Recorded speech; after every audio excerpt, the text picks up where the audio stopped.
Alô você, alô minha irmã, alô meu irmão, como vamos? Tudo bem? Tudo na doce paz de Cristo? Você está se cuidando, eu estou me cuidando e Deus está cuidando de mim, de você, e nós vamos tocando o barco, porque Cristo está no barco. Vamos aos nossos arrazoandos e vamos procurar sempre fazer 5 arrazoandos sobre a nossa lição 2 da editora Betel. Os efeitos da salvação na plenitude humana. E o nosso primeiro arrazoando fala de uma coisa lindíssima que eu ouvi a primeira vez já faz muitos anos. E eu ouvi do Caio Fábio. E é algo estupendamente lindo e verdadeiro. Antes de se ouvir, haja luz. Houve cruz. Isso quer dizer que antes de Deus formar o universo, formar todas as coisas, grandes e pequenas, coisas belíssimas, trabalhadíssimas, coisas que não foram ainda descobertas, porque de vez em quando os cientistas descobrem algo novo. Este universo inescrutável, este universo tão grande, antes de gastar tempo com isso, que é lindo, que é magistral, que é majestoso, que é fenomenal, antes Deus pensou em mim e pensou em você. Nada pega Deus de assalto. Você se lembra que quando os nossos pais, Adão e Eva, fizeram para si tangas de folhas de figueira, Deus depois não fez, na sequência, vestimentas de pele de animal para eles? Aquele animal foi improvisado? Não. Ele já estava morto, aquele animal já estava morto e Deus utilizou aquela pele? Não. Tudo era pensando em mim, pensando em você, pensando em nós. Nós estamos no centro da atenção divina. No centro. Nós somos o centro do amor de Deus. Nós somos o alvo do amor de Deus.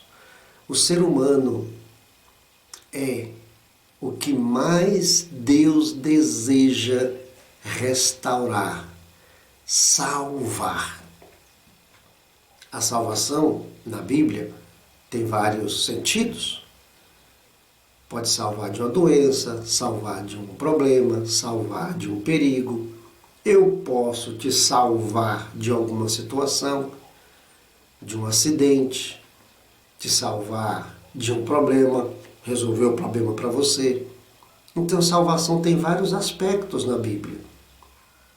E é claro que o aspecto que mais nos interessa é a salvação da nossa alma. Eu posso te salvar de alguma coisa, você pode me salvar de alguma coisa. Agora, salvar a minha alma, salvar a sua alma, só Jesus. Ninguém, além de Cristo, pode salvar a minha e a sua alma. A doutrina da salvação chama-se soteriologia. São palavras gregas que querem dizer estudo da salvação. Por isso que daí vem a palavra soteropolitano, que é a pessoa que nasceu em Salvador. Pode ser salvadorense ou soteropolitano. Ou seja, sotero de salvação, politano de polis, cidade, cidade do Salvador. Você sabia que no frigir dos ovos, eu e você que temos Cristo como nosso Senhor e Salvador, nós é que somos os verdadeiros soteropolitanos? Porque a cidade do Salvador é o céu. E nós somos do céu. E nós estamos caminhando para o céu. Salvador não é a cidade do Salvador. Salvador é a cidade dos salvadorenses. Com todo o respeito que eu tenho aos que nasceram em Salvador. Mas, ao pé da letra, soteropolitanos são aqueles que creem em Jesus, entregaram a Ele a sua vida e caminham para o céu, a cidade do Salvador. O certo é que antes de se ouvir haja luz e tudo começou a ser formado por meio da poderosa palavra de Deus. Houve cruz, o Cordeiro foi morto desde a fundação do mundo. Está lá no livro de Apocalipse, capítulo 13, verso 8. Então eu e você estamos nos planos de Deus, antes que o mundo fosse criado. Por isso, é uma tão grande salvação, é uma imensa salvação. E eu devo me deixar envolver por ela, porque é prova de muito, mas é muito amor por mim e por você. Antes do haja luz, houve cruz. Nosso segundo arrazoando é sobre o texto de Paulo a Tito, capítulo 2, versículos 11 a 14, em que encontramos os tempos da salvação. Se João 3,16 é o resumo do Evangelho, porque Deus amou o mundo de tal maneira que deu seu Filho unigênito, para que todo aquele que nele crê não pereça, mas tenha a vida eterna. É a síntese do Evangelho, o texto de Paulo a Tito, capítulo 2, versos 11 a 14, é a síntese dos tempos da salvação. Lá ele vai dizer: a graça de Deus se manifestou salvadora a todos os homens, ensinando a todos os homens que vivam a vida sensata, justa e piedosa, e aguarde a revelação de Deus em Cristo Jesus, que se entregou por nós. O que temos aqui então? O passado. A graça de Deus se manifestou. Temos o presente, ensinando-nos que vivamos agora uma vida sensata, justa e piedosa. E o futuro? Aguardando a bem-aventurança, aguardando a volta de Cristo, aguardando a glorificação. A salvação tem 3 tempos, como nós temos os 3 tempos verbais. Passado, chamado de pretérito, presente e futuro. Deus pensou a minha salvação e a sua, a nossa salvação, lá, como nós já sabemos. Hoje, presente, eu posso ser salvo, entregando a Jesus a minha vida e aceitando o seu senhorio, aceitando a sua soberana vontade. E caminho para a minha glorificação, caminho para a minha redenção final, caminho aguardando das duas uma, o soar da trombeta e eu ser arrebatado, ou partir para a eternidade e me encontrar com Ele. O que eu não quero mesmo é ficar aqui para a grande tribulação, ou seja, não ser arrebatado, ficar aqui para sofrer as agruras da grande tribulação e para ser salvo, ter que talvez sofrer e ser morto nas mãos do anticristo ou sob as grandes tragédias que vão acontecer neste mundo durante aquele tempo. O certo é que tudo se resolve no presente. É no dia chamado hoje. É agora. Se eu não estou bem com Cristo, esta é a oportunidade que eu tenho de resolver o meu problema com Ele, voltar-me para Ele e reentregar-me a Ele. Se eu nunca me entreguei, eu preciso me entregar. Se eu preciso me reentregar, eu vou me reentregar. O certo é que eu preciso hoje, no presente, aceitar a grande salvação de Deus para mim, que é Cristo Jesus. E aí, caminho para o aspecto futuro da salvação, que é a redenção final. Pelo que nós vemos na Bíblia, a salvação é um ato quase que 100% divino. Vamos colocar aí 99,9% divino. É Deus que quer me salvar. Ele já preparou tudo, já fez o que tinha que ser feito. Eu tenho que, pelo menos, levantar a mão, dizer que quero. Mas se eu não der conta de levantar a mão, eu levanto um dedo. Se eu não der conta de levantar um dedo, eu pisco um olho. Você está entendendo? Eu não estou falando, não estou me comunicando de jeito nenhum, mas alguém pergunta, você está entendendo? Pisca o olho. Opa, estou entendendo. Você quer Jesus como seu Senhor e seu Salvador? Pronto. É um ato totalmente quase divino, a salvação. O homem precisa querer, só isso. Basta isso. E aí, ele vai ter. O certo é que estamos no tempo presente da salvação. E você sabe que o presente é um presente de Deus. Por isso ele é chamado de presente. Estamos vivendo uma pandemia. É claro que a nossa vida está correndo risco o tempo todo. Nós estamos o tempo todo correndo risco de morte. E o que é correr risco de morte? Não é correr risco de vida. Correr risco de morte é correr risco de morrer.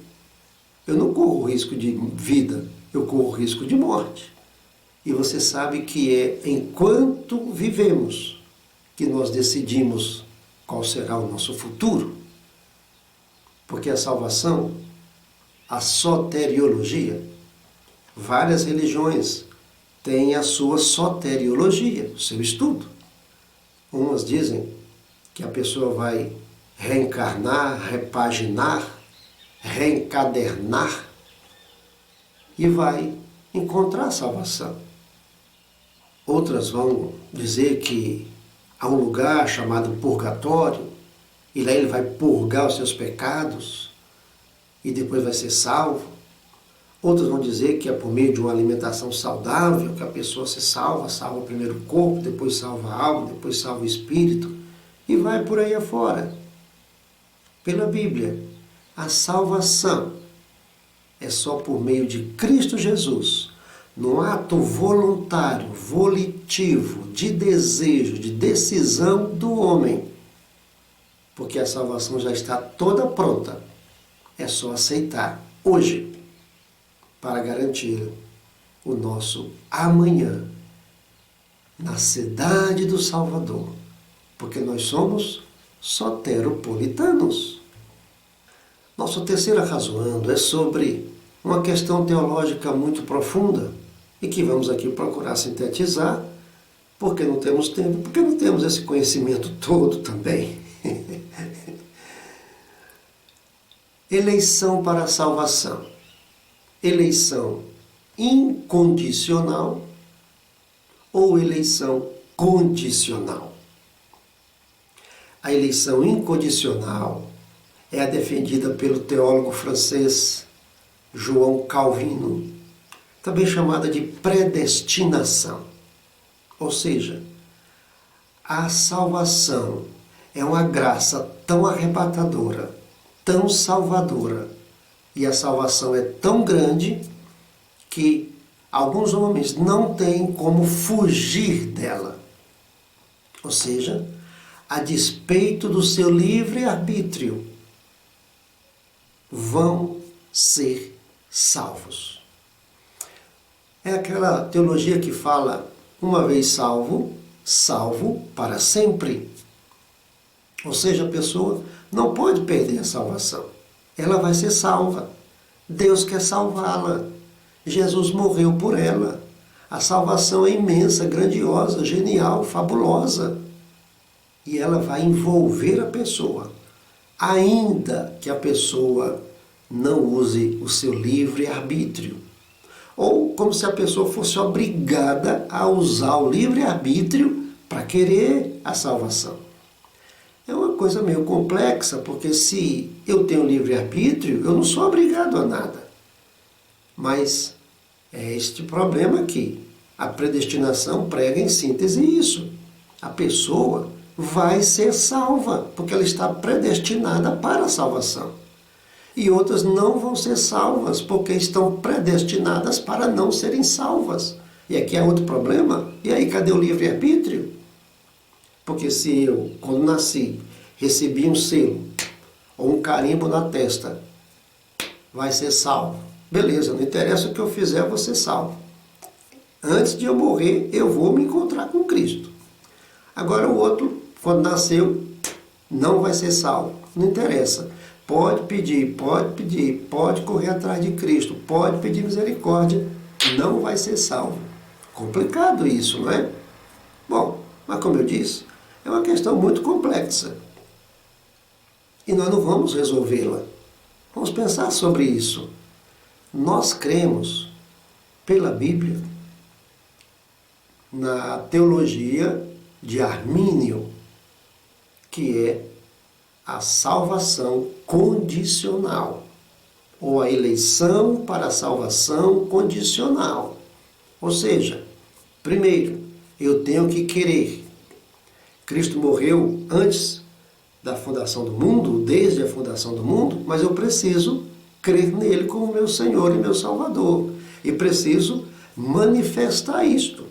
Seja levantando a mão, o pé, piscando o olho, seja indo à frente. E você sabe esse negócio nosso da Assembleia, de onde vem, de levantar a mão? É para destacar a pessoa no meio da multidão, no meio dos outros. Agora, se eu estou conversando com você, um evangelismo pessoal, por exemplo, e eu pergunto se você quer Cristo como seu Salvador, e você me diz que quer, você não precisa levantar a mão. Há pessoas que acham que tem que levantar a mão. Ou levanta a mão, ou não levanta a mão. Ah, mas você sabe que não é isso. Levantar a mão é um destaque. Ah, tem mais um ali, mais um ali. Mas se a pessoa for à frente, não é até mais expressivo do que levantar a mão? Ou seja, eu tenho que decidir. E outra coisa, a Bíblia diz, ser fiel até a morte. Está lá no livro de Apocalipse. E dar-te-ei a coroa da vida. Ou seja, eu tenho que ir até o fim segurando a minha decisão. Então, eu não sou predestinado. Eu decido ser salvo. Eu creio na salvação condicional e não incondicional. Nosso quarto arrazoando é sobre a beleza da justificação. É outro termo, né, da nossa teologia sistemática. O que é justificar? É propiciar. Melhorou? Não? Então vamos lá. Propiciar, justificar, é apaziguar e estabelecer relacionamento. A tampa da Arca da Aliança chamava-se propiciatório. E propiciar quer dizer expiar, cobrir. Era lá na tampa do propiciatório que o sacerdote aspergia o sangue do animal inocente, que morria para que o pecador não morresse. Justificação, propiciação, expiação, remissão, é tudo a mesma coisa. Que em síntese é o quê? Aplacar a ira de Deus, apaziguar-se com Ele, ter paz com Ele. E apaziguando a sua ira contra o pecado, temos relacionamento com Ele. Isso é justificação. A justificação envolve regeneração. O que é regeneração? É nascer de novo, é regerar, gerar de novo. Agora, eu advogo que nós não nascemos de novo só uma vez. Nós nascemos de novo várias vezes ao longo do dia, várias vezes ao longo da nossa vida. E este processo de nascer várias vezes de novo chama-se santificação. Porque o que é santificação? É dominar-se, evitar que sua carne prevaleça, que meus desejos prevaleçam. É fazer com que a vontade de Deus aconteça na minha vida. E para que isso aconteça, eu preciso morrer de novo e nascer de novo, porque eu sou um sacrifício vivo. Eu não sou um sacrifício morto, aquele cordeiro que matava e colocava lá no altar. Não, eu sou um sacrifício vivo. Eu posso ir lá para o altar e posso sair do altar. Então eu digo o seguinte: quando nos encontramos com Cristo, nós passamos pela justificação. Voltamos a ter comunhão com Deus. Ele nos vê agora justos pelo sangue de seu Filho. E naquele momento aconteceu o meu primeiro novo nascimento. Eu nasci de novo. O meu espírito, como nós vimos na lição passada, foi atingido por Deus. E ele, que tinha sede de Deus, agora vai ter comunhão com Deus. Ele não podia ter comunhão com Deus por causa do pecado. Mas justificados, a nossa dívida foi paga por Cristo e Deus aceitou o sacrifício de Cristo por nós, o Cordeiro que morreu por nós. E aí agora nós temos comunhão com Deus, nós temos paz com Deus, nós vamos ter a alegria de Deus na nossa vida e vamos ter certeza de vida eterna, vamos ter esperança. Eu nasci de novo, meu espírito reviveu, meu espírito voltou a se contactar com o Espírito Santo, com o Deus vivo. E aí eu nasci de novo ali. Mas agora eu vou nascendo de novo cada dia, por meio da santificação, esperando a glorificação, que é ser arrebatado, ou partir para a eternidade e me encontrar com o Senhor.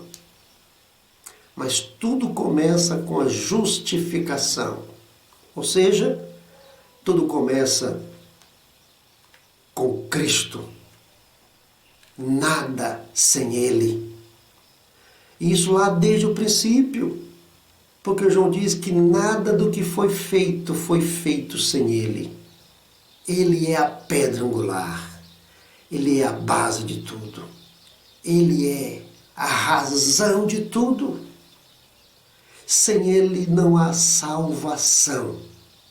E foi a obra expiatória dele, por nós no Calvário, que nos descortinou, que nos abriu, que nos escancarou o céu,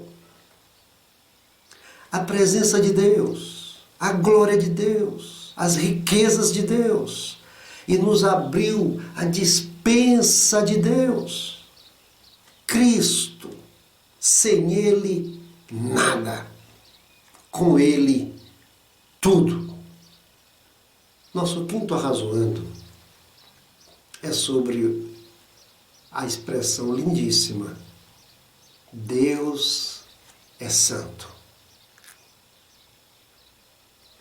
Santo, santo, santo. Aí algumas pessoas falam, Deus é 3 vezes santo. Não. Santo o Pai, santo o Filho, santo o Espírito Santo. Não. Mas o que é então, pastor?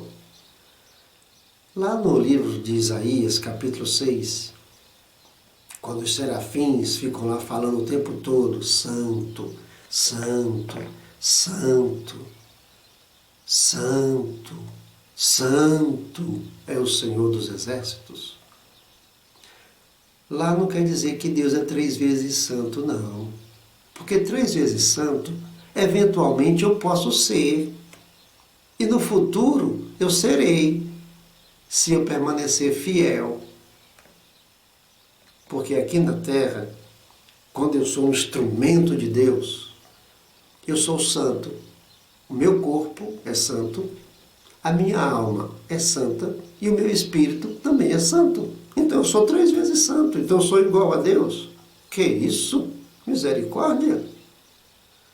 Lá no livro de Isaías, aquilo que os serafins faziam e fazem, e aquilo que está lá no livro de Apocalipse, que aqueles 4 seres viventes vão ficar o tempo todo dizendo incansavelmente que Ele é santo, não é que Ele é santo 3 vezes, é que Ele é infinitamente santo.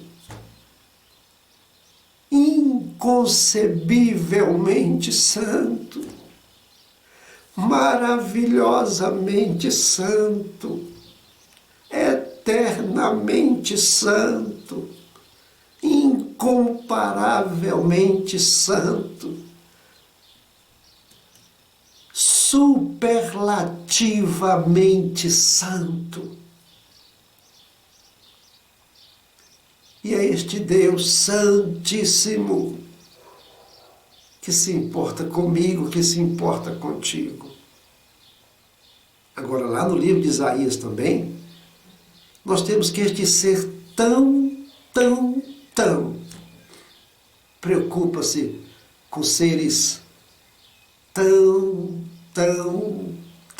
pequenos quanto nós. Outra coisa interessante lá no livro de Isaías, naquele capítulo, que a santidade de Deus não expulsa o homem da sua presença. Não rejeita o homem. A santidade divina atrai o homem. Nós não temos o Espírito que Deus nos deu em nós, e o nosso Espírito não quer Deus. Então, quando nós vemos a santidade de Deus, o nosso espírito se abre para Ele. Porque quando, lá também no livro de Isaías, capítulo 6, Isaías viu que ele não podia se aproximar daquele Deus tão santo, porque ele era um pecador. O que foi que o Deus Santíssimo fez? Curou o pecado dele com aquela brasa viva que o serafim tirou com uma tenaz, um alicate. Ou seja, Deus está o tempo todo querendo compartilhar a sua santidade comigo e contigo. Por isso que a santificação, este processo de nascer de novo todos os dias, de irmos nos aperfeiçoando em Cristo e nos tornando cada vez mais parecidos com Cristo, cada vez mais cristãos, é um processo lindo, gostoso.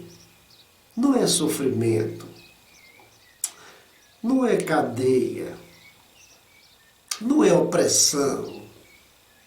Ah, estou com vontade de pecar e não posso pecar. Não, não é isso. Ah, estou com vontade de fazer, mas não posso. Não é isso. É prazer em não pecar. É prazer em não fazer. É prazer em não falar. É prazer em estar em comunhão com este ser tão santo. Por isso que a santidade divina nos atrai. E eu quero ser o tempo todo atraído por ela. Porque eu sou um pecador. Habito no meio de um povo de impuros lábios. E os meus lábios são impuros. Mas eu quero ver o Senhor, eu quero ver o Rei. Eu quero admirá-lo na beleza da sua santidade. E por isso eu tenho prazer em ser santo. Não é que eu não peco. Santo é ser separado para uso dele. Que Deus use o que eu sou, o que eu tenho. Que Deus me use por inteiro. Que Deus te use por inteiro, por inteira, na obra dele. Porque ele é simplesmente, superlativamente santíssimo. Que Deus nos ajude, que Deus nos guarde e até aos nossos próximos arrazoandos. EBD, Betel, querendo Deus.